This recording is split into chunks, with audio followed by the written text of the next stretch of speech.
The corridor stretched endlessly before Marcus Chan, his regulation boots echoing against the polished metal floor of the Galactic Naval Academy. The sound bounced off pristine walls that gleamed under harsh artificial lighting, creating an atmosphere that felt more like a sterile laboratory than a place of learning. Marcus clutched his data pad tighter, reviewing the complex equations for his upcoming quantum navigation exam. The formulas swam before his tired eyes as he tried to focus on the intricate calculations that would determine whether he passed or failed. He had been walking these halls for 6 months now, ever since Earth had been granted its first slot in the prestigious academy. The weight of representing his entire species pressed down on his shoulders like a heavy cloak. Every mistake he made reflected not just on him, but on all of humanity. The pressure was suffocating, and, lately, it seemed like some of his fellow cadets were determined to make his life even more difficult. As Marcus turned the corner near the recreational wing, his heart sank. 3 figures stood blocking the pathway ahead, their imposing frames casting long shadows across the floor. The Crothery twins, Vex and Zeph, flanked a massive Gorlian named Throck whose rocky exterior made him look like a walking boulder. All 3 were upperclassmen, second-year cadets who had made it clear from day one that they considered humans an inferior species unworthy of walking the same halls as the galaxy's elite. Vex was the first to notice Marcus approaching. His insectoid features twisted into what passed for a smile among his species, revealing rows of sharp teeth that gleamed like polished knives. Well, what do we have here? The little human thinks he belongs in the same academy as real warriors. Marcus stopped walking, his muscles tensing as he calculated his options. The corridor was too narrow to slip past them, and turning back would only delay the inevitable confrontation. He had learned from previous encounters that running only made them more aggressive later. Taking a deep breath, he tried to keep his voice steady and diplomatic. "I'm just trying to get to the study hall," Marcus said, raising his hand slightly to show he meant no trouble. "I have an exam tomorrow that I need to prepare for." Throck's rumbling laugh shook the walls around them, a sound like rocks tumbling down a mountainside. "Study hall? You think studying will help you, soft skin? Your pathetic species lacks the natural advantages we possess. No enhanced reflexes, no armored hide, no psychic abilities. What could you possibly offer to the galaxy's finest military force?" The Gorlian took a step forward, his massive frame casting Marcus in shadow. Each of Throck's feet was the size of Marcus's entire torso, and his stone-like skin had deflected training weapons that would have seriously injured members of other species. Marcus had watched him during combat simulations, moving with surprising grace despite his size, crushing obstacles that would require heavy machinery for others to overcome. Zeph circled around to Marcus's right, his movements fluid and predatory. Unlike his brother Vex, Zeph preferred psychological warfare to direct confrontation. "Perhaps we should test the human's limits," he suggested, his voice carrying an undertone that made Marcus's skin crawl. "See what happens when real pressure is applied to such a fragile creature." Marcus backed up until he felt the cold metal wall against his spine. His mind raced through the Academy's regulations about physical altercations between cadets.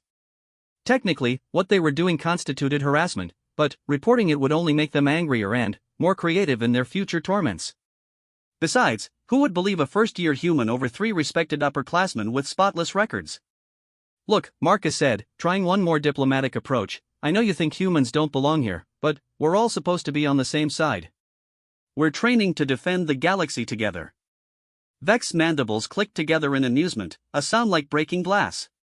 "Defend the galaxy? You can barely defend yourself, human. Your species is so weak that you need artificial enhancements just to survive in standard gravity environments. How could you possibly protect anyone else?" The truth in Vex's words stung more than Marcus cared to admit. Humans did require environmental suits in many conditions that other species found comfortable. Their reaction times were slower than most sapient races, their physical strength was adequate but unremarkable, and they lacked the specialized abilities that made other species valuable to the Galactic Navy. Marcus had spent countless hours wondering if Earth's acceptance into the Academy had been some kind of mistake or political gesture. Throck cracked his knuckles, a sound like breaking concrete that echoed through the corridor. Maybe a demonstration would help the human understand his place in the natural order. Nothing permanent, of course. Just enough to remind him that some species are naturally superior to others. Marcus pressed himself harder against the wall, feeling the metal grow warm under his palms. His heart hammered against his ribs as he watched the 3 aliens close in on him. The corridor suddenly felt much smaller, the ceiling pressing down like the lid of a coffin. He thought about his family back on Earth, how proud they had been when he was selected for the academy. Would they understand if he was expelled for fighting? Would they blame him for failing to represent humanity properly? "I don't want any trouble," Marcus said, his voice betraying the fear he was trying to hide. "If you have a problem with humans being here, take it up with the academy administration." Zeph laughed, a high-pitched sound that reminded Marcus of breaking crystal. "Administration? They made a political decision to include your species, not a merit-based one. Everyone knows it. The question is whether you're willing to acknowledge reality or if you need help understanding your situation." The three aliens formed a semicircle around Marcus, effectively trapping him against the wall. Throck raised one massive fist, its rocky surface scarred from countless training exercises and real battles. The Gorlian's eyes glowed with anticipation as he prepared to deliver what would undoubtedly be a devastating blow. Marcus closed his eyes and braced himself for impact, wondering if this was how his academy career would end before it had really begun. That was when the voice cut through the tension like a plasma blade through armor plating. "That's enough." The words were spoken quietly, but they carried an authority that made all four cadets freeze in place. Marcus opened his eyes to see a figure striding down the corridor toward them, moving with the confident grace of someone who had never doubted their right to be exactly where they were. It was a human female, slightly shorter than Marcus but carrying herself with the bearing of someone much larger. Her dark hair was pulled back in the regulation style, and her uniform was immaculate despite the late hour. Marcus had seen her around the academy but had never spoken to her directly. Elena Vasquez was a second-year cadet who had somehow managed to earn the respect of both faculty and students despite being human. Unlike Marcus, who struggled with every subject, Elena seemed to excel at everything she touched. Her tactical analysis scores were legendary, her physical conditioning was impressive even by non-human standards, and her leadership qualities had earned her a position as squad leader despite being from a lesser species. Vex turned to face the newcomer, his mandibles spreading in what might have been surprise or amusement. "Well, look what we have here. Another human who doesn't know her place. Perhaps you'd like to join your fellow soft skin against the wall?" Elena continued walking toward them, her stride never faltering despite facing three opponents who significantly outweighed and outreached her. "I said that's enough," she repeated, her voice carrying a cold edge that made Marcus shiver. "Step away from the first year." Throck's rumbling laugh filled the corridor again, but this time it sounded less confident than before. "You think you can order us around, human? We were just having a friendly conversation with your fellow weakling. No need for you to get involved." "Friendly?" Elena stopped just out of arm's reach of the three aliens, her posture relaxed but ready. Marcus noticed that she had positioned herself at an angle that would allow her to see all three opponents while keeping them from easily surrounding her. Cornering a single cadet against a wall while threatening physical violence? That's your definition of friendly? Zeph circled around to Elena's left, trying to mirror the formation they had used against Marcus. "Perhaps you need the same lesson we were about to teach him. A reminder of what happens when inferior species try to play with their betters." Elena's response was a smile that never reached her eyes, cold and calculating in a way that made Marcus's blood run cold. "Inferior species? Is that what you think we are?" "It's not what we think," Vex said, his confidence returning as the three aliens began to spread out around Elena. "It's objective fact. Humans are weak, slow, and lack any meaningful advantages. You're evolutionary failures who somehow stumbled onto interstellar travel." "Evolutionary failures," Elena repeated thoughtfully, as if considering the phrase for the first time. "That's an interesting perspective. Tell me, Vex, how did the Crothery handle first contact with the Zirians?" The question seemed to catch Vex off guard, his mandibles clicking uncertainly. "What does that have to do with anything?" "Humor me," Elena said, her tone conversational despite the threatening situation. "Your species encountered the Zirians about 200 years ago, didn't you? How did that go?" Marcus watched the exchange with growing confusion.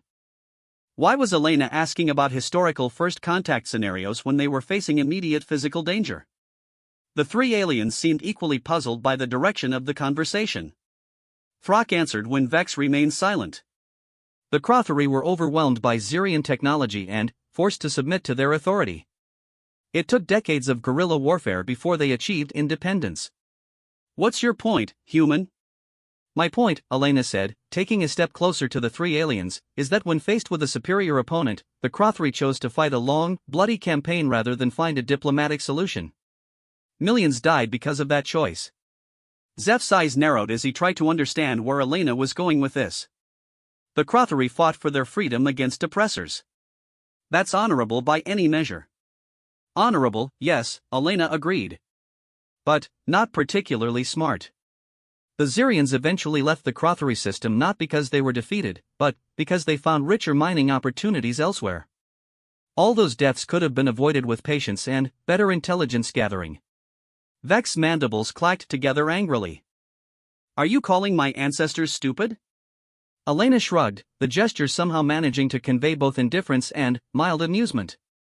I'm pointing out that different species have different strengths.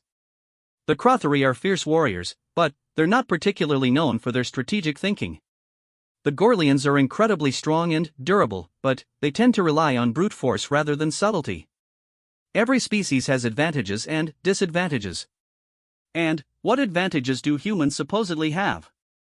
Throck demanded, his rocky fists clenching with barely contained anger. You're admitting you're weaker than us, so what's your point? Elena's smile widened, and, for the first time, Marcus saw something predatory in her expression that reminded him uncomfortably of a hunting cat. Our advantage, Throck, is that we're very good at adapting. We study our opponents, learn their weaknesses, and find ways to win even when we're outmatched.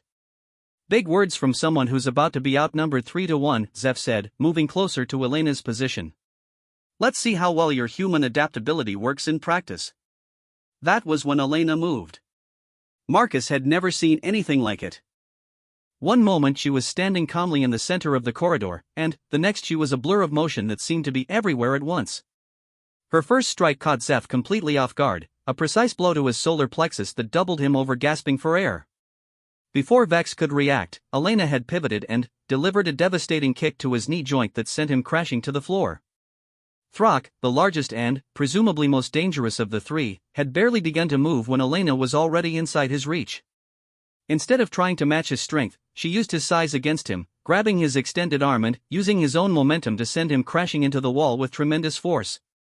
The impact shook the entire corridor, and Throck slumped to the floor in a daze. The entire confrontation had lasted less than 10 seconds. Elena stood in the center of the corridor, breathing normally while the three aliens struggled to recover from their unexpected defeat. Her uniform was still pristine, and she showed no signs of exertion despite having just dismantled three larger opponents with apparent ease. You see, she said conversationally, as if nothing unusual had happened, humans don't win fights by being stronger or faster or tougher than our opponents.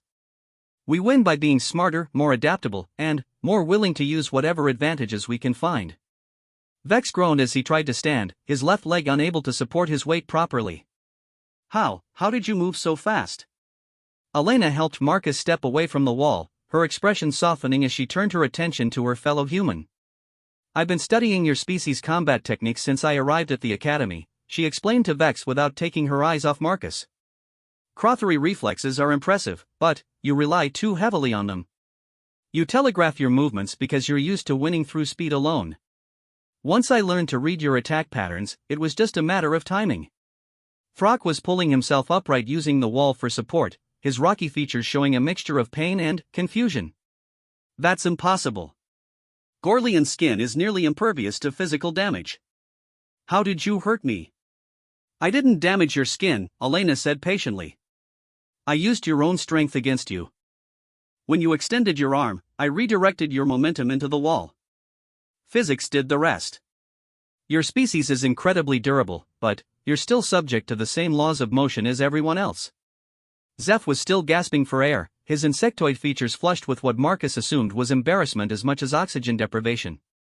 This proves nothing, he wheezed. You caught us off guard. In a real fight, we'd be ready for your tricks. Elena nodded thoughtfully, as if considering his point seriously. You're probably right. If you knew what to expect, you might last longer. But that's assuming I used the same techniques twice, which I wouldn't. Adaptation, remember? Humans are very good at changing tactics based on new information. She turned to Marcus, her expression becoming almost maternal despite being only a year older than him. Are you hurt? Marcus shook his head, still struggling to process what he had just witnessed. I'm fine. Thank you for stepping in. I thought they were going to. I know what they were going to do, Elena said firmly. The question is what you're going to do about it. Marcus looked at the three aliens who were slowly recovering from their unexpected defeat, then, back at Elena. What do you mean? I mean, Elena said, that this won't be the last time something like this happens. There are plenty of cadets here who think humans don't belong in the academy, and they're not all going to be as straightforward as these three. You need to decide whether you're going to let them define what it means to be human, or whether you're going to show them what we're really capable of. Vex had managed to stand, leaning heavily against the wall for support. His mandibles clicked together in what Marcus was beginning to recognize as deep thought rather than anger. You fight like a human, he said finally, as if that explained everything. Elena raised an eyebrow. I am human. No, Vex said, shaking his head carefully. I mean you fight like the stories say humans fight. In the war histories. Unpredictable, adaptable, using intelligence instead of brute force. Most species develop standardized combat techniques, but humans improvise. Throck nodded slowly, his massive head moving like a boulder rolling uphill. The instructors talk about human military tactics sometimes. How they won battles against superior forces by doing unexpected things. I thought those were exaggerated stories. They're not exaggerated, Elena said quietly. They're just not the whole picture. Humans don't win because we're naturally better fighters. We win because we refuse to accept that victory is impossible. When faced with opponents who are stronger, faster, or tougher than us, we find other ways to succeed. Zeph finally managed to straighten up, his breathing returning to normal. So what happens now? Do you report us to the administration? Elena considered the question for a long moment, her eyes moving between the three aliens and Marcus. That depends, she said finally. Are you going to continue harassing first-year cadets, or have you learned something valuable today? The three aliens exchanged glances, some unspoken communication passing between them. Finally, Vex spoke for the group. We may have underestimated human capabilities. That's a start, Elena said. But it's not enough. Marcus here represents more than just himself. He represents the potential of his entire species. Every time you make him feel unwelcome, every time you question his right to be here, you're not just hurting one cadet. You're perpetuating the idea that some species are inherently superior to others. She paused, letting her words sink in before continuing. The Galactic Navy doesn't need soldiers who all think the same way or fight the same way. It needs diversity of thought, creativity, and the ability to adapt to new threats. That's what humans bring to the table, and it's something the galaxy desperately needs. Marcus felt a warmth spreading through his chest as Elena spoke. For the first time since arriving at the academy, he felt like someone understood not just what he was going through, but what he represented. The weight of responsibility was still there, but it no longer felt like a burden he had to carry alone. Throck cleared his throat, a sound like rocks grinding together. Perhaps we were too quick to judge. Your species clearly has capabilities we didn't recognize. Elena nodded approvingly. Recognition is the first step toward respect. But respect has to be earned by both sides. Marcus, that includes you. Marcus looked up at her in surprise. What do you mean? I mean, Elena said, that you can't just hide in the corridors hoping to avoid confrontation. If you want to represent humanity properly, you need to show these cadets what humans are capable of when we're at our best. That means excelling in your studies, developing your skills, and proving that we belong here through our actions, not just our words. The corridor fell silent as everyone absorbed Elena's words. The three aliens were no longer threatening, and Marcus felt a strange sense of camaraderie beginning to develop despite the recent confrontation. It wasn't friendship, exactly, but it was a foundation of mutual understanding that hadn't existed before. I have a proposition, Elena said finally.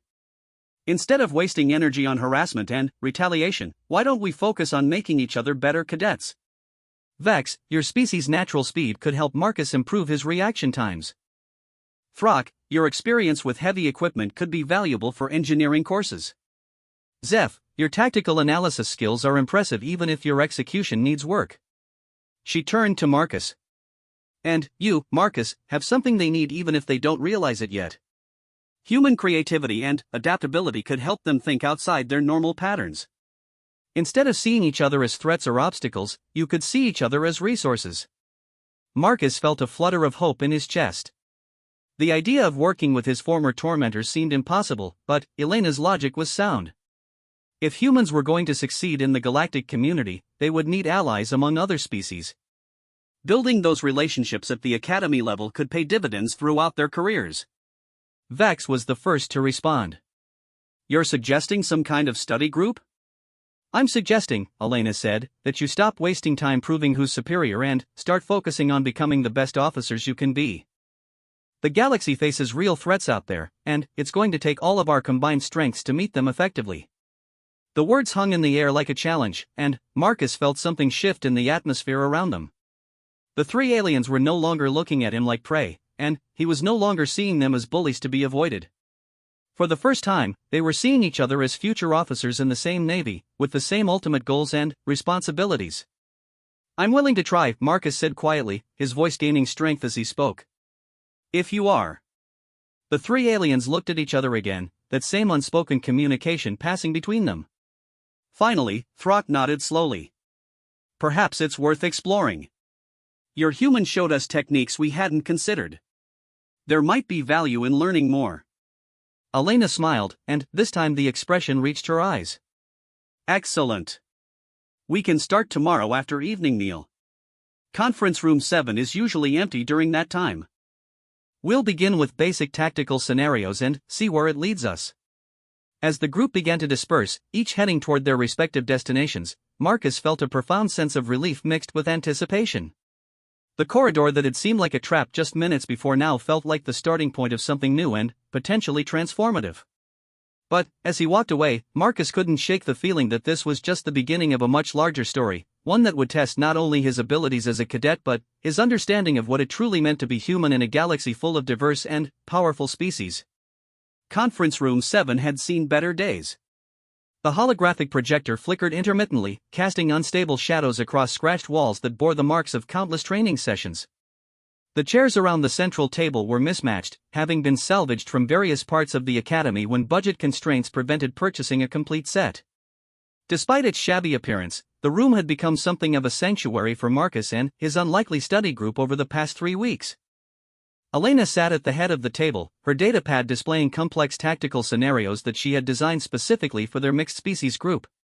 The scenarios challenged each member to think beyond their natural inclinations, forcing them to consider strategies that played to their collective strengths rather than individual advantages. She had proven to be a natural teacher, patient with their mistakes while pushing them to exceed their perceived limitations. Marcus found himself looking forward to these evening sessions with an enthusiasm that surprised him. What had begun as an awkward attempt at reconciliation had evolved into something genuinely valuable. His grades had improved dramatically as he learned to approach problems from multiple perspectives, incorporating insights from his study partners that he never would have considered on his own. Vex sprawled in his chair with the casual grace typical of his species, but his compound eyes remained fixed on the holographic display showing their current scenario. The simulation depicted a hostage rescue situation on a space station where traditional assault tactics would likely result in civilian casualties. For the past hour, they had been struggling to find an approach that would neutralize the threats while protecting innocent lives. The ventilation system could provide access, Vex suggested, his mandibles clicking thoughtfully. Crothery physiology would allow for rapid movement through confined spaces that larger species couldn't navigate. Throck shook his massive head, causing small vibrations to travel through the floor. The structural integrity concerns are significant. These older stations weren't designed to support infiltration through their environmental systems. The weight distribution alone could cause catastrophic decompression. Zeph had been unusually quiet during the discussion, his insectoid features displaying the telltale signs of deep concentration that Marcus had learned to recognize. Unlike his more impulsive twin, Zeph preferred to analyze situations thoroughly before offering solutions. When he finally spoke, his voice carried the measured tone he used when presenting particularly complex ideas. Perhaps we're approaching this incorrectly, Zeph said, manipulating the holographic display to highlight specific sections of the station. We're thinking like traditional military forces, but this situation calls for something more subtle. What if we don't try to overwhelm the hostage takers at all? Elena leaned forward with interest, recognizing the shift in thinking that indicated a breakthrough was coming. Continue that thought. The hostage-takers are expecting a rescue attempt, Zeph explained, his confidence growing as he developed his idea. They've positioned themselves defensively and are prepared for direct confrontation. But what if we gave them what they think they want instead? Marcus felt a spark of understanding beginning to form. You mean negotiate with them? Not exactly, Zeph said, his eyes brightening with excitement. I mean convince them that they've already won. Feed them false information about evacuation procedures, make them believe their demands are being met, and, then, manipulate them into moving to a position where they're vulnerable. Throck's rumbling voice expressed skepticism. Deception in military operations is dangerous. If they discover the ruse, the situation becomes significantly worse. Elena held up a hand to forestall further objections. Let's explore this idea further.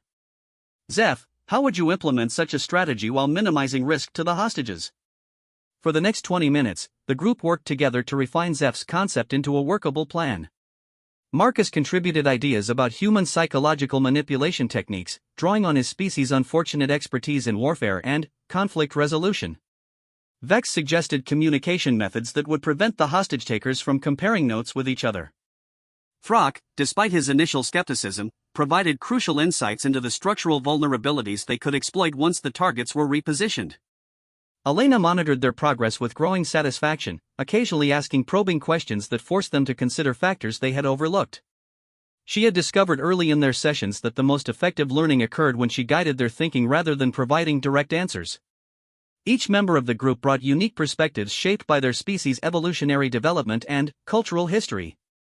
When they finally implemented their plan in the simulation, the results exceeded everyone's expectations. The rescue succeeded with 0 casualties and minimal collateral damage, achieved through coordination and creative thinking rather than superior firepower or technology. The holographic display showed their success metrics in glowing blue text that seemed to brighten the entire room. Outstanding work, Elena said, making notes on her datapad for their individual progress reports. This scenario has stumped second-year tactical classes for the past semester, and you solved it by thinking beyond conventional military doctrine.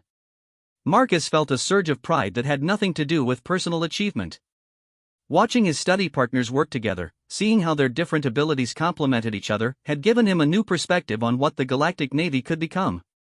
Instead of trying to force different species into identical roles, they were learning to leverage their diversity as a strategic advantage.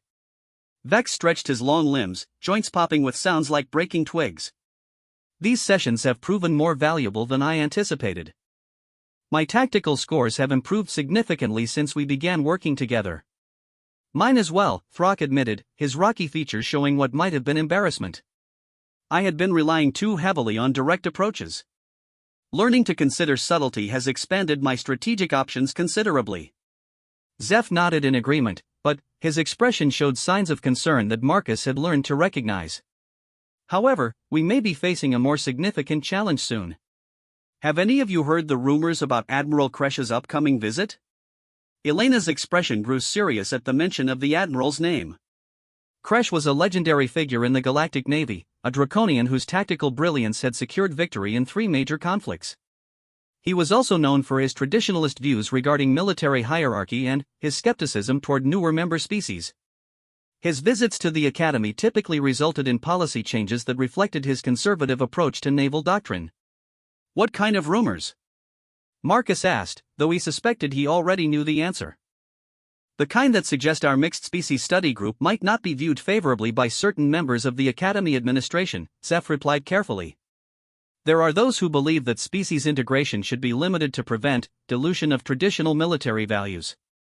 Elena set down her datapad with deliberate care, her expression becoming thoughtful.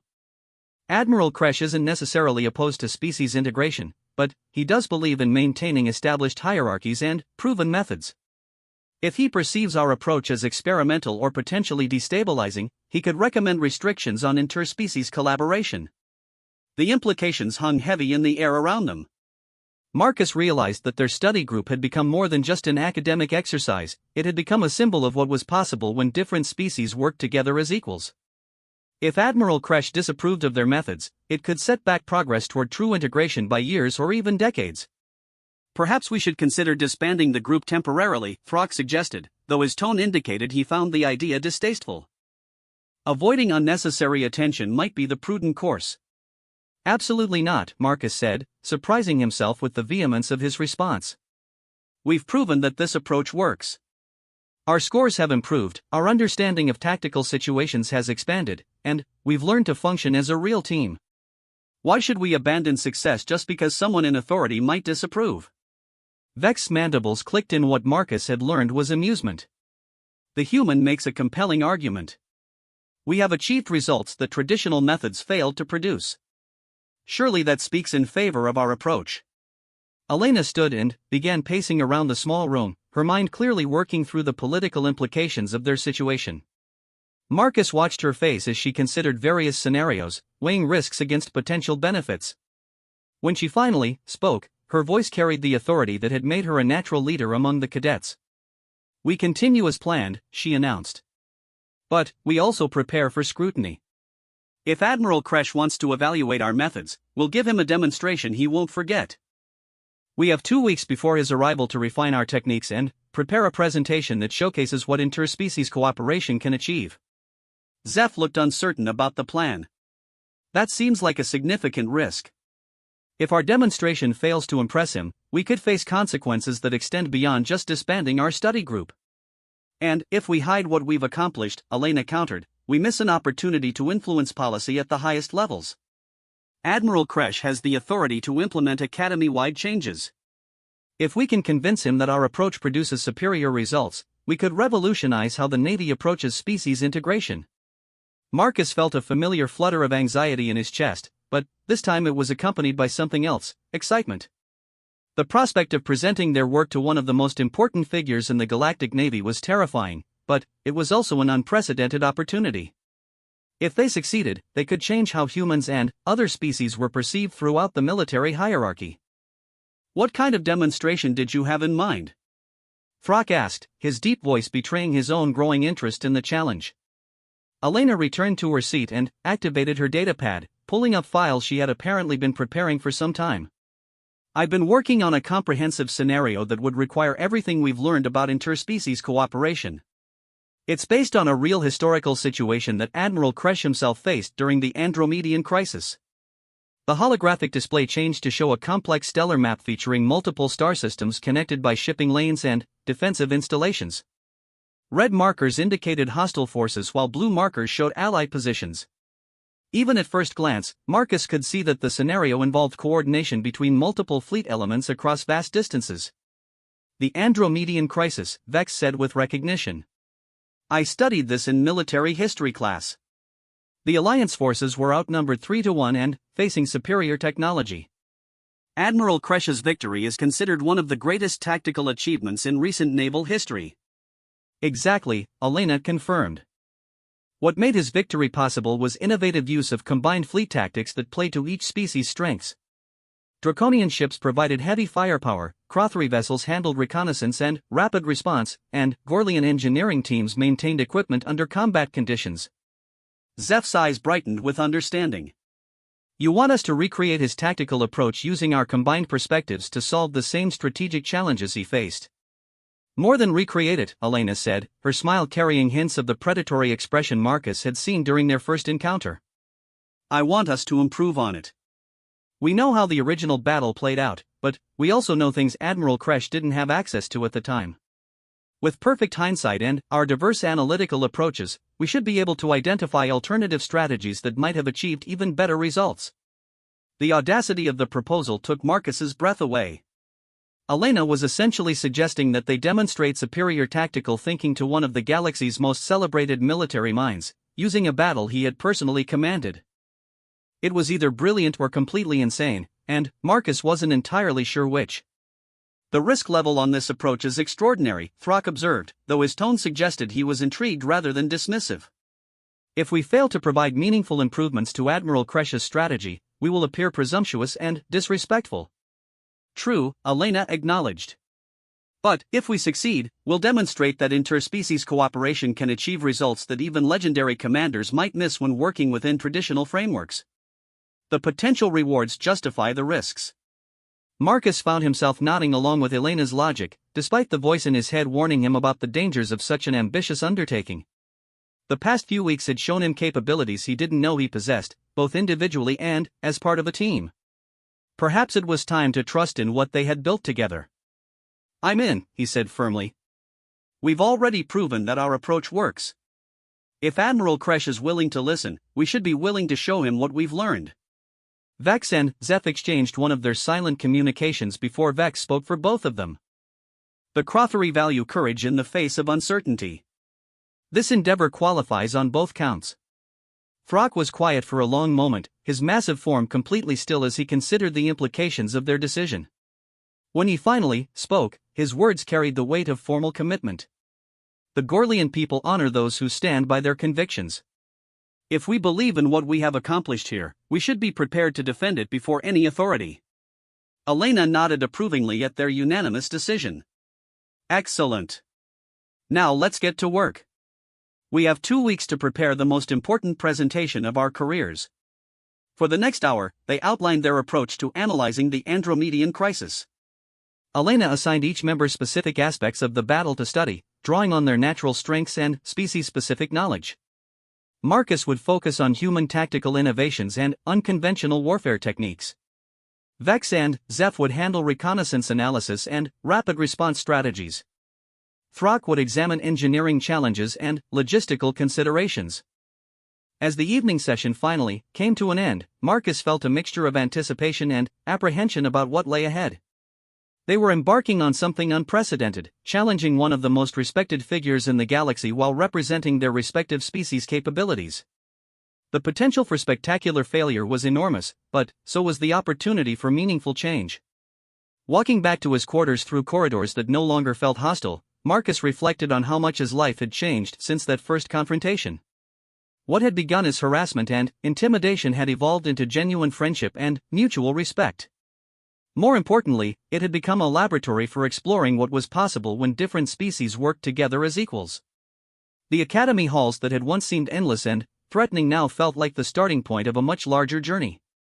Whatever happened with Admiral Kresh's visit, Marcus knew that he and his study partners had discovered something valuable, proof that the galaxy's future lay not in the dominance of any single species, but in the collaboration of many. As he reached his door, Marcus paused to look back down the corridor where he had first encountered Vex, Zeph, and Throck. The memory of that frightening confrontation seemed almost surreal now, like something that had happened to a different person. In many ways, it had. The uncertain, intimidated cadet who had cowered against the wall no longer existed.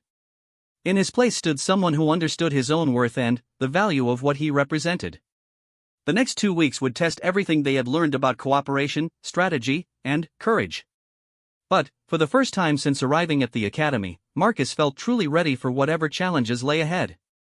He was no longer just representing humanity, he was part of something larger, something that could reshape how the galaxy understood the possibilities of interspecies collaboration. Sleep came easily that night, filled with dreams of starships and distant battles, of species working together to face threats that none could handle alone. In his dreams, the future was bright with possibility, and the present was just the beginning of something extraordinary. The main auditorium of the Galactic Naval Academy had been transformed for Admiral Kresh's visit. Banners representing every member species of the Galactic Alliance hung from the vaulted ceiling, their vibrant colors creating a tapestry that spoke to unity and cooperation. The theater-style seating accommodated nearly 800 cadets and faculty members, all gathered to witness demonstrations of tactical excellence that would inform future naval doctrine. Marcus sat in the third row with his study group, their position carefully chosen to provide clear sightlines to the presentation stage while keeping them close enough to observe Admiral Kresh's reactions. The Admiral himself was an imposing figure even among the diverse assembly of Academy personnel. His draconian heritage was evident in his scaled skin that shifted from deep emerald to golden bronze as light played across his features. When he moved, it was with the fluid grace of an apex predator, and his ancient eyes seemed to catalog and evaluate everything they encountered. Elena had spent the morning reviewing their presentation materials one final time, but Marcus could see the tension in her shoulders despite her composed exterior. They had rehearsed their analysis of the Andromedian crisis dozens of times, refining their arguments and anticipating potential questions. Still, the reality of presenting to Admiral Kresh felt vastly different from practicing in Conference Room 7. The morning's scheduled demonstrations had showcased traditional approaches to tactical training. Individual species groups had presented textbook solutions to standardized scenarios, displaying competence and adherence to established doctrine.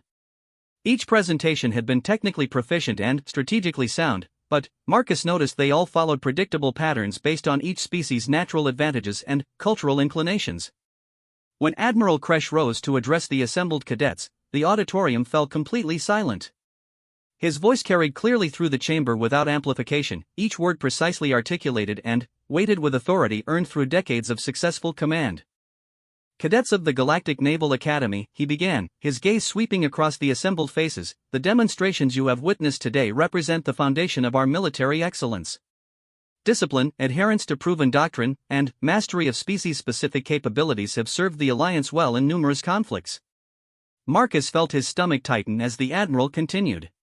However, the galaxy continues to evolve, and, with it, the nature of the threats we face. Static thinking and rigid adherence to past successes, no matter how glorious, can become vulnerabilities when confronting adaptive enemies who refuse to follow predictable patterns. A murmur of interest rippled through the audience. This was not the traditionalist speech many had expected based on Admiral Kresh's reputation. Elena straightened in her seat, her tactical mind clearly processing the implications of the Admiral's words. Therefore, Admiral Kresh continued, I am particularly interested in observing approaches that challenge conventional wisdom while maintaining military effectiveness. Innovation balanced with proven principles. Creativity tempered by strategic discipline. The Admiral's eyes seemed to find their small group in the crowd, though Marcus told himself it was probably his imagination. I understand there is one final demonstration scheduled for this afternoon that promises to present alternative perspectives on historical tactical challenges. I look forward to seeing what our cadets have learned when they are encouraged to think beyond the boundaries of traditional doctrine. As Admiral Kresh returned to his seat, Marcus felt both excitement and terror warring in his chest. The Admiral's words suggested he might be more receptive to their approach than they had dared hope, but they also raised the stakes considerably. This was clearly more than just a routine cadet presentation, it was a test of new ideas that could influence policy throughout the Navy. The next few hours passed in a blur of additional demonstrations and lectures. Marcus tried to focus on the proceedings, but his mind kept drifting to their upcoming presentation. They had prepared extensively, but facing Admiral Kresh in person was different from imagining the encounter. The weight of what they were attempting, essentially critiquing one of the Admiral's most famous victories, seemed almost impossibly audacious now that the moment was approaching. When the afternoon session finally began, Elena stood with the calm confidence that had become her trademark. She walked to the presentation podium with measured steps, her posture conveying authority despite her relatively junior rank. Marcus, Vex, Zeph, and Proc followed, taking their positions at the tactical display that would show their analysis. Admiral Kresh, esteemed faculty, fellow cadets, Elena began, her voice carrying clearly through the hushed auditorium. Today we present an analysis of the Andromedan crisis, specifically examining how interspecies tactical collaboration might enhance traditional strategic approaches. The main display activated, showing the stellar map they had studied intensively over the past 2 weeks. Red markers indicated the hostile forces that had threatened 3 Alliance worlds, while blue markers showed the defensive positions Admiral Kresh had commanded 15 years earlier. The odds against the Alliance fleet were clearly visible to everyone in the auditorium. The historical record shows that Admiral Kresh achieved victory through innovative use of combined fleet tactics, leveraging each species' natural advantages while compensating for their limitations, Elena continued. Today, we examine whether additional layers of interspecies collaboration might have achieved the same objectives with reduced casualties and resource expenditure. Marcus felt every eye in the auditorium focused on their group as Elena outlined the parameters of their analysis. She explained how they had approached the crisis from multiple perspectives simultaneously, with each team member contributing insights shaped by their species' evolutionary development and cultural background. Cadet Vex will begin by presenting reconnaissance analysis that incorporates Crothery perceptual advantages, Elena announced, stepping aside to allow Vex to address the audience. Vex moved to the display with fluid grace, his compound eyes reflecting the holographic star map as he manipulated the projection to highlight specific details. Traditional reconnaissance during the Andromedan crisis relied on standard sensor sweeps and patrol patterns, he explained, his mandibles clicking softly as he spoke. However, Crothery sensory processing allows for detection of subtle patterns that other species might overlook. The display zoomed in on one sector of the battlefield, showing ship movements and energy signatures that had been recorded during the original conflict. Vex overlaid additional data tracks that revealed previously unnoticed correlations between enemy fleet movements and background stellar phenomena. By analyzing microvariations in gravitational disturbances and electromagnetic signatures, we identified a communication pattern the enemy used to coordinate their forces, Vex continued. This pattern was hidden within natural stellar noise, making it invisible to conventional detection methods. Admiral Kresh leaned forward with obvious interest as Vex demonstrated how early detection of this hidden communication system could have provided advance warning of enemy tactical shifts. The implications were significant. Knowing enemy plans even a few minutes earlier could have prevented several costly engagements. Zeph stepped forward to continue the analysis, his more methodical approach complementing his brother's intuitive insights. Using this enhanced intelligence, we can examine how the Alliance fleet might have repositioned to better exploit enemy weaknesses while avoiding their trap formations. The display shifted to show alternative fleet movements, with simulation parameters based on the additional intelligence Vex had uncovered. Instead of the prolonged engagement that had characterized the actual battle, Zeph's analysis suggested possibilities for surgical strikes that would have disrupted enemy coordination before major confrontations could develop. The key insight, Zeph explained, is that preventing battles often achieves better strategic outcomes than winning them. By forcing enemy forces to operate without coordination, we could have achieved objectives that required less risk and fewer resources. Frock moved to the display next, his massive form somehow managing to convey technical precision despite his intimidating appearance. Implementation of these tactical modifications would have required enhanced logistical coordination and rapid engineering adaptations, he rumbled, his deep voice carrying clearly through the auditorium. The holographic display transformed to show supply lines, maintenance schedules, and equipment modifications that would have supported the alternative battle plan. Frock's analysis demonstrated the Gorlian talent for practical engineering solutions, showing how fleet capabilities could have been enhanced through relatively simple modifications to existing systems. Gorlian engineering principles emphasize redundancy and adaptability, Frock explained. By incorporating these principles into fleet operations, we can maintain effectiveness even when original plans require modification. The enemy cannot disrupt strategies that are designed to evolve during implementation. Finally, Marcus stepped forward, his heart hammering against his ribs as he prepared to present the human contribution to their analysis. This was the moment he had both anticipated and dreaded, the chance to show Admiral Kresh and the assembled Academy what humans could offer to galactic military doctrine. Human tactical philosophy emphasizes adaptability and creative problem-solving, Marcus began, his voice growing stronger as he found his rhythm. While other approaches focus on maximizing natural advantages, human strategy seeks to create advantages where none previously existed. The display showed the culmination of their analysis, a completely alternative approach to the Andromedan crisis that incorporated all of their species-specific insights into a unified strategy.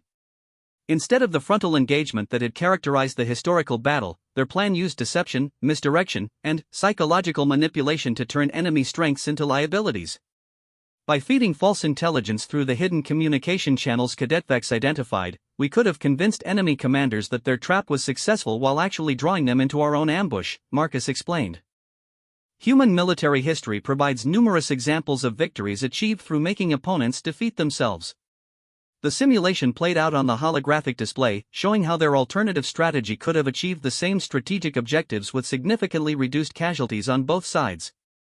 More importantly, it demonstrated how different species working together could identify solutions that none would have discovered independently. As Marcus concluded his presentation, the auditorium remained silent for several long moments. Admiral Kresh sat motionless, his ancient eyes fixed on the display showing their tactical analysis. Marcus felt sweat beading on his forehead despite the room's carefully controlled temperature, wondering if their presentation had been received as innovation or insubordination. Finally, Admiral Kresh stood and walked to the presentation area, his measured steps echoing through the silent auditorium. When he reached the display, he studied their analysis for several more moments before speaking. Cadet Vasquez, he said, his voice carrying a tone Marcus couldn't quite identify. Your team has presented an interesting alternative perspective on a situation I remember quite clearly. Before I respond to your analysis, I'm curious about your methodology. How did you ensure that your theoretical improvements weren't simply the result of hindsight bias? Elena stepped forward to answer, her composure intact despite the intensity of the Admiral's scrutiny. Admiral, we approached the analysis by limiting ourselves to information that would have been available to Fleet Command at specific points during the crisis. Each strategic insight was tested against the intelligence and capabilities that existed at the time, not against knowledge gained from subsequent analysis. Admiral Kresh nodded approvingly. A sound approach. And how did you validate your assumptions about interspecies collaboration? Theory and practice often diverge significantly under combat conditions.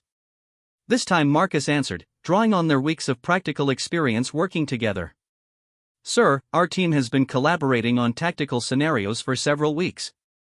We've discovered that our different perspectives often reveal solutions that none of us would identify independently. The trust and communication required for effective cooperation developed naturally through shared challenges and mutual respect. The Admiral's expression remained unreadable as he continued his questioning. Cadet Chen, you suggested that human tactical philosophy emphasizes creating advantages through psychological manipulation. How do you reconcile this approach with the honor codes that govern Alliance military conduct? Marcus felt the weight of the question, understanding that his answer would reveal not just his tactical thinking but his ethical framework as well. Admiral, psychological operations are only ethical when they serve to minimize overall casualties and protect innocent lives. Our proposed deception would have prevented prolonged battles that endangered both military personnel and civilian populations. The goal isn't to gain unfair advantage, but to achieve necessary objectives with minimal harm. Admiral Kresh turned his attention to the alien members of their group. Cadets Vex, Zeph, and Throck, your species have proud military traditions that emphasize different values. How do you view collaboration with humans whose tactical approaches may conflict with your cultural preferences? Vex answered first, his mandibles clicking thoughtfully. Admiral, we have discovered that different tactical philosophies can complement rather than conflict with each other. Human adaptability enhances crothery speed and instincts by providing alternative approaches when traditional methods prove insufficient. Zeph continued the thought. The key insight is that collaboration doesn't require abandoning our cultural values. Instead, it involves finding ways for different values to work together toward common objectives. Human creativity combined with crothery tactical instincts produces better results than either approach used alone. Throck's deep voice added the final perspective. Gorlian engineering teaches us that the strongest structures incorporate diverse materials with different properties.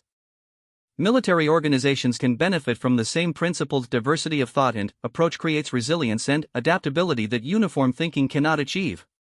Admiral Kresh studied each member of their group for several long moments before returning his attention to the tactical display. He manipulated the holographic controls, reviewing key elements of their analysis with the expertise of someone who had lived through the actual events they had studied. Your alternative strategy has merit, he said finally, his words causing a ripple of excitement through the auditorium. The intelligence insights you identified were indeed present in the data, though they were missed at the time due to focus on conventional threat patterns. Your proposed tactical modifications show creativity without abandoning strategic discipline. Marcus felt a surge of relief and pride, but Admiral Kresh wasn't finished speaking. However, the Admiral continued, his tone becoming more serious. Theoretical analysis and battlefield implementation are vastly different challenges. Your collaboration has produced impressive results in academic settings, but combat introduces variables that cannot be fully anticipated or controlled. Elena stepped forward. Admiral, we understand that real combat would test our collaboration in ways that simulations cannot replicate. However, we believe that the foundation of trust and communication we've built would help us adapt to unexpected challenges more effectively than traditional hierarchical structures. Admiral Kresh's expression finally showed a hint of what might have been approval.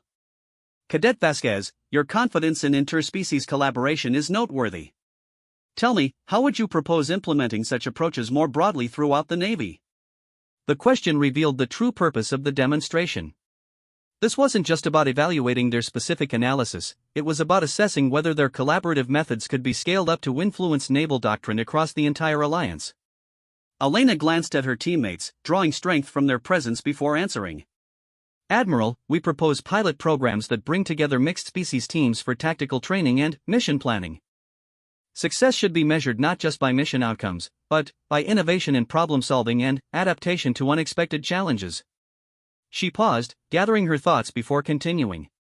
More importantly, we need to create environments where different perspectives are valued equally, regardless of species hierarchies or traditional military rankings. The best ideas can come from any member of a diverse team, but only if that team creates space for unconventional thinking. Admiral Kresh nodded slowly, his ancient eyes showing depths of consideration that spoke to decades of strategic thinking. Your recommendations align with certain policy discussions currently under consideration at the highest levels of Naval Command.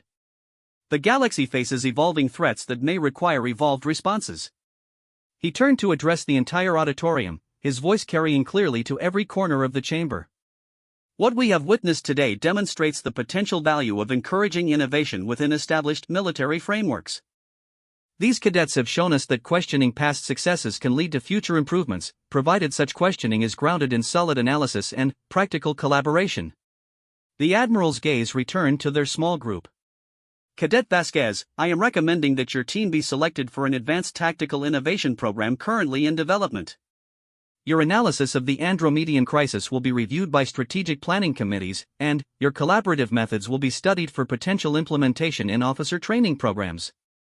Marcus felt the auditorium spinning around him as the implications of Admiral Kresh's words sank in.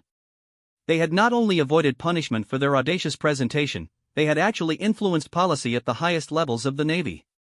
Their small study group had become a catalyst for potentially revolutionary changes in how the Alliance approached military cooperation. Elena maintained her composure, but Marcus could see the excitement dancing in her eyes as she responded to the Admiral. Thank you, sir. We're honored to contribute to the Navy's continued evolution and improvement. Admiral Kresh's final words were directed not just to their team, but to the entire assembly of cadets and faculty. Let today's demonstration remind us all that military excellence requires both respect for proven doctrine and willingness to challenge our assumptions. The strongest militaries are those that can learn from their past while adapting to their future. As applause filled the auditorium, Marcus looked around at his teammates and felt a profound sense of gratitude for the journey that had brought them to this moment. What had begun with harassment and intimidation had evolved into friendship, collaboration, and now recognition at the highest levels of the military hierarchy. But, more than personal achievement, Marcus realized they had proven something important about the potential for interspecies cooperation. They had shown that diversity of thought and approach could enhance rather than weaken military effectiveness. In a galaxy full of different species with different capabilities and perspectives, that was a lesson with implications far beyond their small study group. The future was full of possibilities they had only begun to explore, and Marcus knew this was just the beginning of a much larger story about what the Alliance could become when all its members worked together as equals.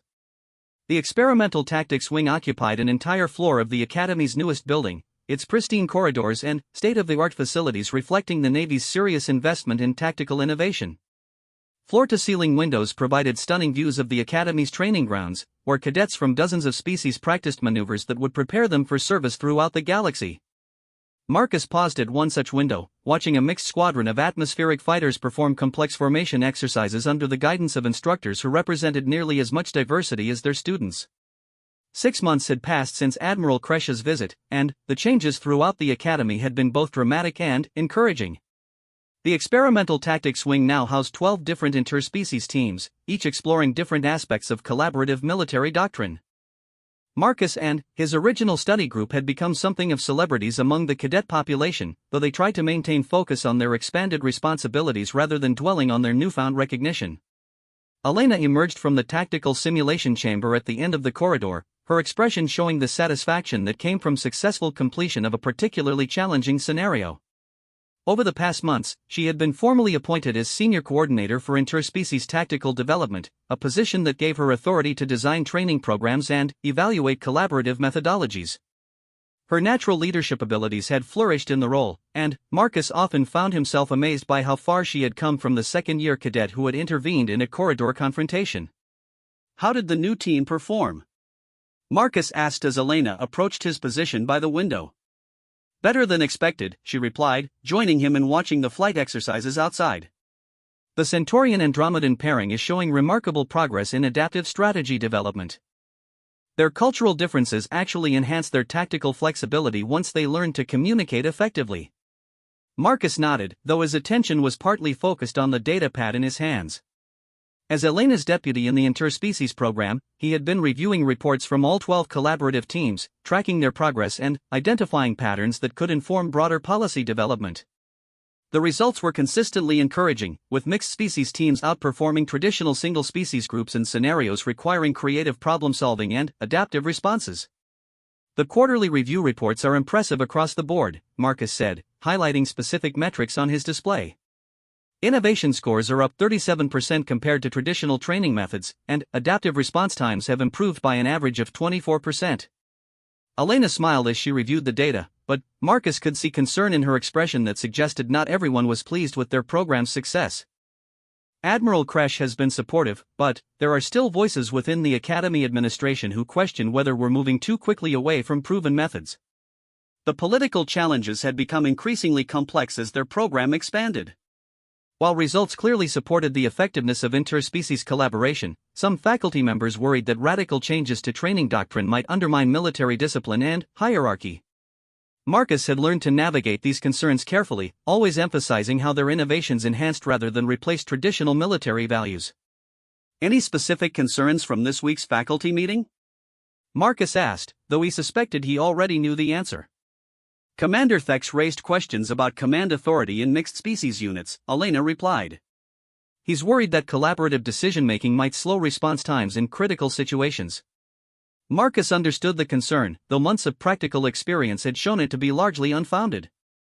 Mixed species teams did require more sophisticated command structures than traditional units, but they also demonstrated superior performance in complex scenarios where traditional hierarchies might miss important factors or alternative solutions. What did you tell him? That we have extensive simulation data showing faster overall mission completion times despite slightly longer planning phases, Elena said. When teams can draw on diverse perspectives during initial analysis, they make fewer mistakes that require correction later. The investment in collaborative planning pays dividends throughout mission execution. Their conversation was interrupted by the arrival of Vex, Zeph, and Throck, who had been conducting their own evaluation session with one of the newer interspecies teams. The three aliens had become informal mentors within the program, sharing their experiences and helping new team members navigate the challenges of cross-species collaboration. The Volcari Terran team is making excellent progress, Vex reported, his mandibles clicking with satisfaction. Their latest tactical exercise achieved objectives 12% faster than standard protocols while maintaining full operational security. Throck nodded approvingly, his massive form radiating contentment. The key breakthrough came when they stopped trying to blend their approaches and started finding ways to leverage their differences.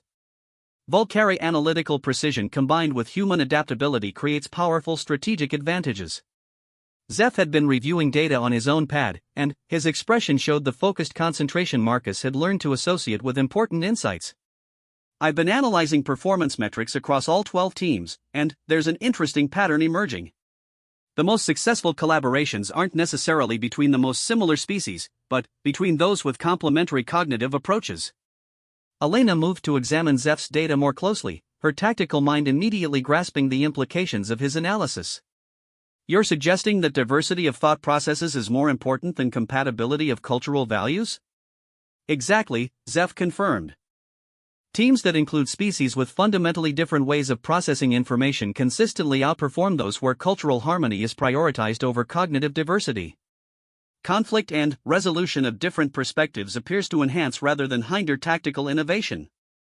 Marcus found this conclusion both encouraging and challenging. It suggested that their program should actively seek out unlikely partnerships rather than focusing on natural compatibility, but it also meant that team formation required more sophisticated analysis of cognitive styles rather than simple cultural assessments. That's going to complicate team selection processes, Marcus observed. We'll need to develop new evaluation methods that can identify productive cognitive tensions rather than just cultural compatibility.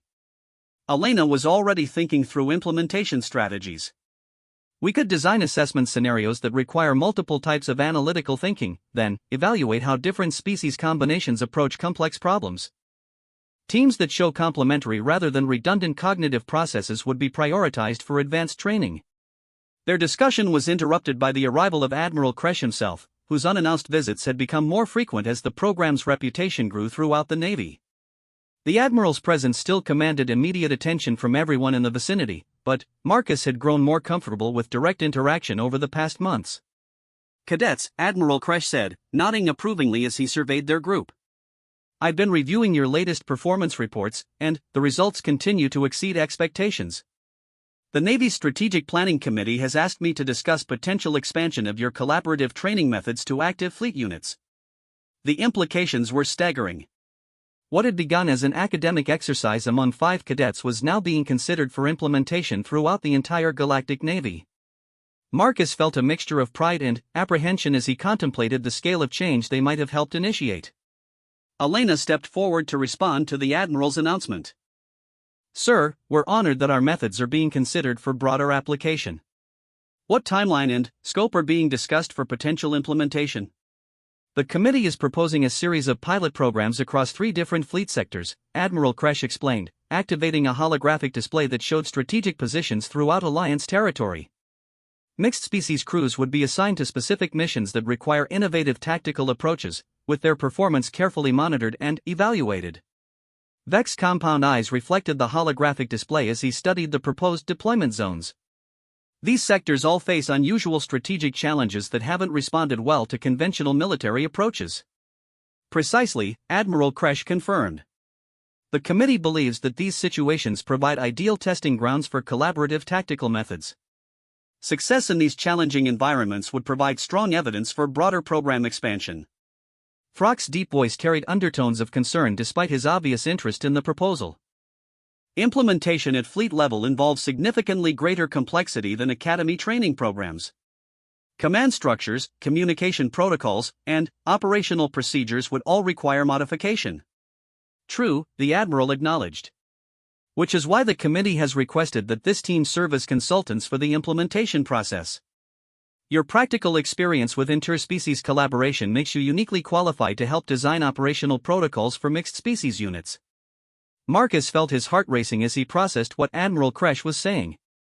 They were being asked to help design the future of the Galactic Navy, translating their academic innovations into practical military doctrine that could affect thousands of service members across dozens of worlds. What specific aspects of implementation would require our input?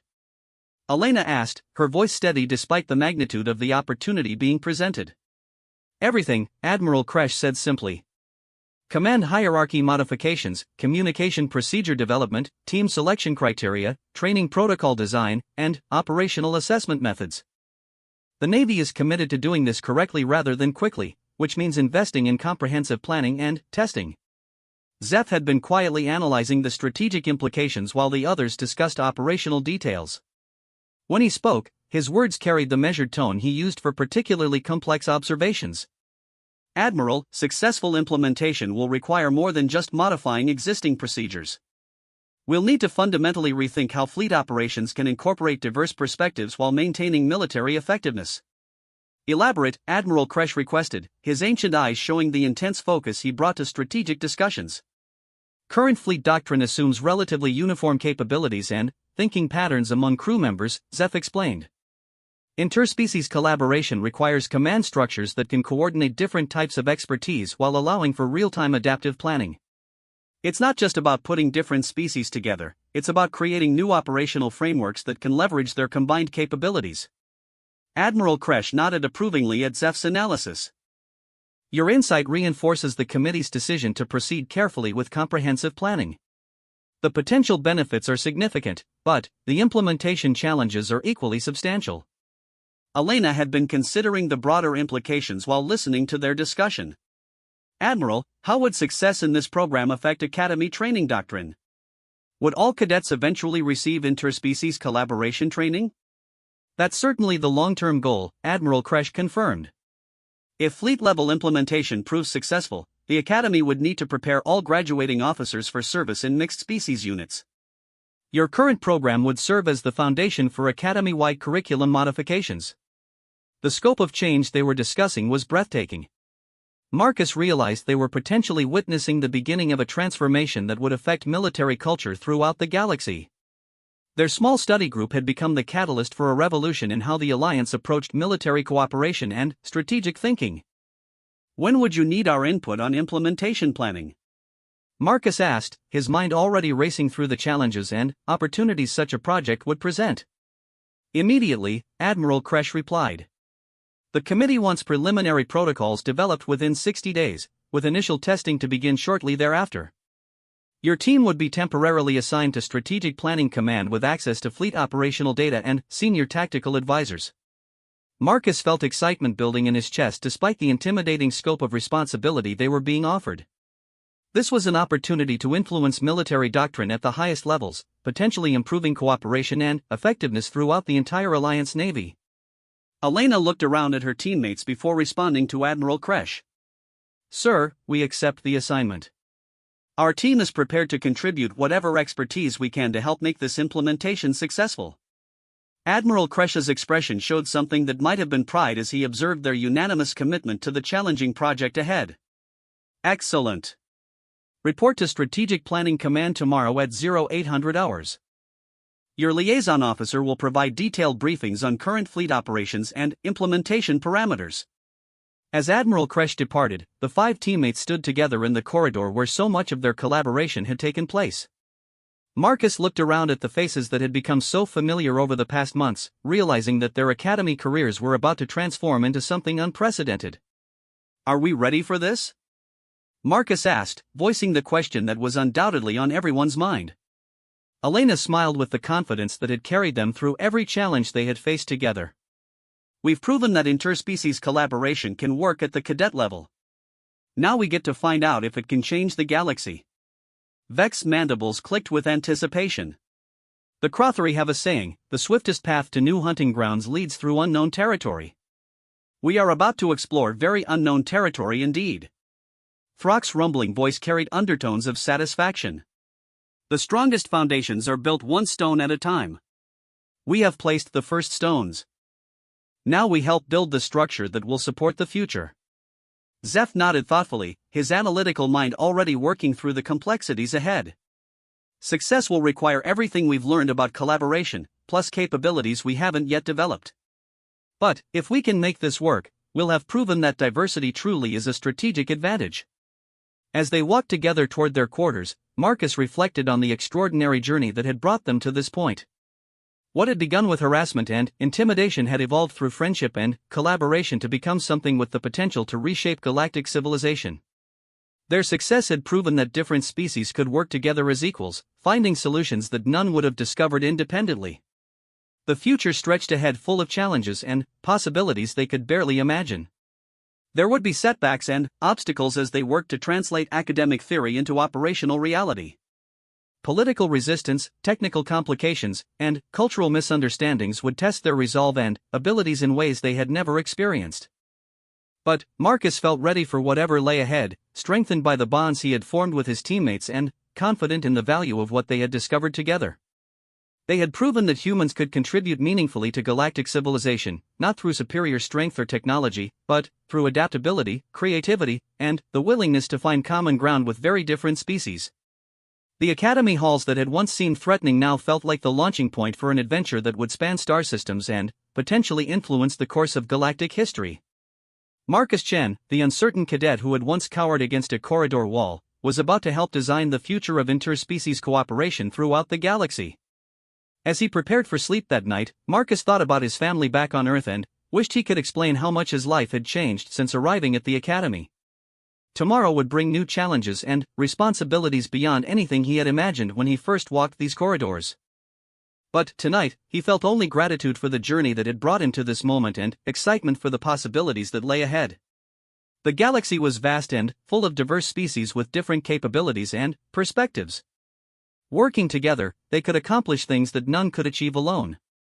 And somewhere in that collaboration lay the key to a future where differences were sources of strength rather than division, where diversity was valued as a strategic advantage rather than viewed as an obstacle to overcome. It was a future worth working toward, and Marcus knew he and his teammates were ready to help build it, one successful collaboration at a time.